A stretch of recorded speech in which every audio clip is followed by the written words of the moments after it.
भगवान है या नहीं है केवल जरूर है, लेकिन भगवान ने प्रति अपनी आस्था कही है। आज मेरे केवल में संकोच नहीं है कि हिंदू जो संकेत है, चिन्ह है, वे अपने शरीर में गायब है।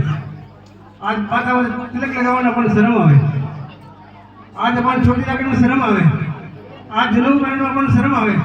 कोई ब्राह्मण वैश्य आपने कहा किन रूप में कहा भगवान जाने, हमारा कर्म कहीं कर सका भगवान जाने। एक बात से मैं दोषी अपने आप में भी समझो, अपने दोषी भी हाँ, लेकिन इतना दोषी नहीं है जितनी का अपने साथ कुठारा घात ही अपन मत जो संस्कार डालिया, अपना संस्कार में मिटाने का प्रयास किया, इन कारण अपन पिछड़ दिया, अपन इन्हें सोचना सही है। देखो अपने आज एक बात में विचार करो, आप बुजुर्ग विराजमान हो, आप दादा पोता भी आप जाओ, अपना दादा पोता